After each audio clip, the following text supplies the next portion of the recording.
விஜயகாந்த் நினைவிடத்தில் அஞ்சலி செலுத்திய பிறகு அதிமுக முன்னாள் அமைச்சர் ஜெயக்குமார் செய்தியாளர்களை சந்தித்து வருகிறார். அதனை பார்ப்போம். அந்த நேரத்தில் தான் ஒரு சடன் ப்ரோவோகேஷனா அந்த பிரச்சனை உருவாயிடுச்சு. இல்லைன்னா உருவாக்குறதுக்கே காரணம் இப்ப அவர் எங்க கட்சியில் இல்ல, திருப்பி வேற கட்சிக்கு போயிட்டாருன்னு நினைக்கிறேன் நான். அப்படி அந்த சம்பவமே ஒரு நடைபெறதுக்கு வாய்ப்பு இல்லை. ஆனா அந்த ஒரு நபர் அன்னைக்கு தேவையில்லாம அன்னைக்கு கையை நீட்டி அவர் ஒரு சில வார்த்தைகள் பேச அதனால பெரிய ஒரு கலவரம் ஏற்படுற சூழ்நிலை ஆயிப்போச்சு. ஒரு ஸ்பீக்கர் என்ன பண்ணுவாங்க, பொதுவாக ஸ்பீக்கருக்கு ஒரு பட்டறிவு இருக்கு, ஒரு சமயோசித புத்தி இருக்கலாம். அந்த வகையில பார்த்தோம். இது வேற வழி இல்லை, இது நம்ம அலோவ் பண்ணோம்னா சட்டமன்றமே ரத்த கலரி ஆயிடும், பல பிரச்சனைகள் உருவாகும் அப்படின்னு சொல்லிட்டு வேற வழி இல்லாம எதிர்கட்சி தலைவர் உட்பட அதாவது தேமுதிக சட்டமன்ற உறுப்பினர் அத்தனை பேருமே வெளியேற்றணும். அது எந்த ஒரு உள்நோக்கமும் கிடையாது.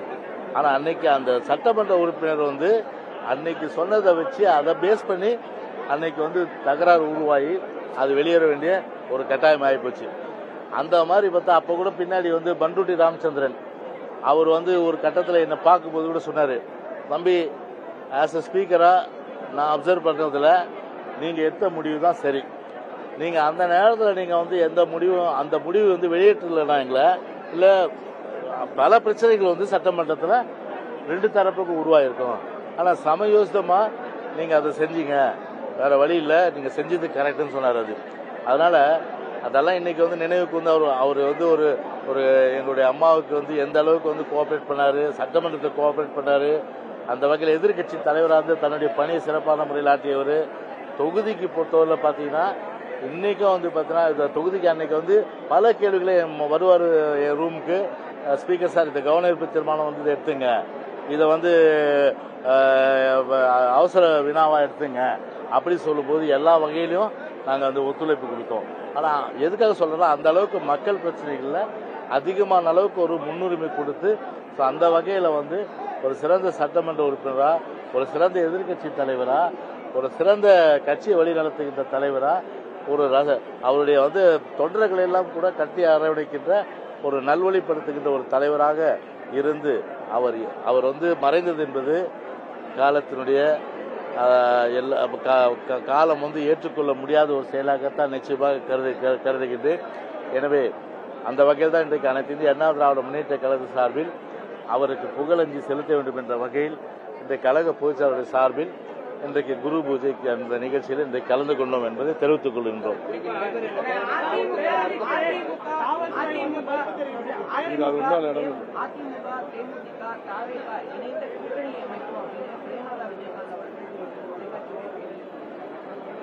இல்ல தம்பி, ஒரு விஷயம் நீங்க தெரிஞ்சுக்கணும், அந்த கூட்டணி குறித்து இந்த பேச்சு தேமுதிக பொதுச் செயலாளர் இப்போ சொல்லியிருக்காரு.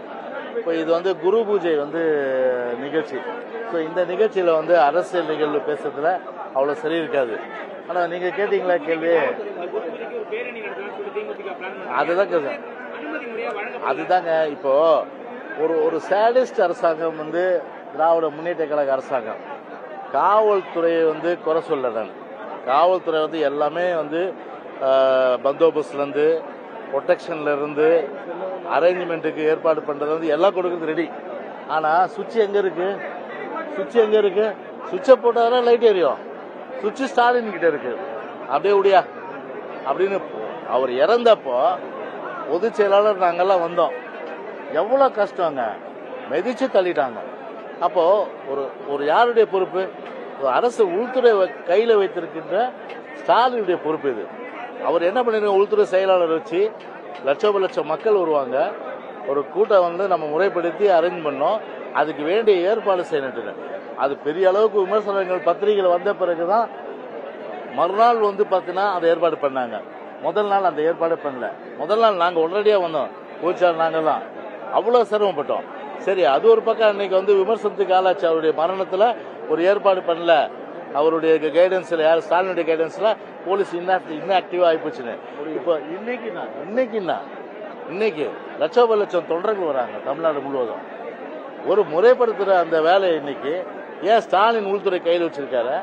ஒரு உள்துறை செயலாளரை வச்சு ஒரு கூட்டம் போட்டு ஒரு தேசிய முற்போக்கு திராவிட கழக நிறுவன தலைவர் இன்னைக்கு குரு பூஜை நடத்துறாங்க. அவ்வளோ பேர் லட்சம் மக்கள் வருவாங்க, ஒரு ஏற்பாடு பண்ண சொல்லிட்டு அவர் சொல்லியிருந்தாருன்னா காவல்துறை வந்து என்ன பண்ணியிருக்கோம், இன்னைக்கு முழுமையான அளவுக்கு காவலர்கள் இறக்கி விட்டு ஒழுங்குபடுத்தி இருக்குமா இல்லையா? காவல்துறை கைகள் கட்டப்பட்டிருக்கு. நான் காவல்துறை குறை சொல்ல, ஆள்பவர்கள் தான் குறை சொல்றேன், உள்துறை குறை சொல்றேன். அந்த அளவுக்கு இன்னைக்கு நாங்க வரும்போது கூட இன்னைக்கு பாருங்க, இன்னைக்கு கஷ்டப்பட்டு இன்னைக்கு வந்து எல்லாமே இன்னைக்கு வந்து பெரிய அளவுக்கு சிரமப்பட்டு தான் இன்னைக்கு குரு பூஜையில கலந்து கொள்ள வேண்டிய ஒரு சூழ்நிலை. மக்களின் பிரச்சனைகளுக்கு முன்னுரிமை கொடுத்தவர், சிறந்த எதிர்க்கட்சி தலைவராகவும் இருந்தவர் கேப்டன் விஜயகாந்த் என்று அதிமுக முன்னாள் அமைச்சர் ஜெயக்குமார் செய்தியாளர்கள் சந்திப்பின் போது பேசியிருக்கிறார்.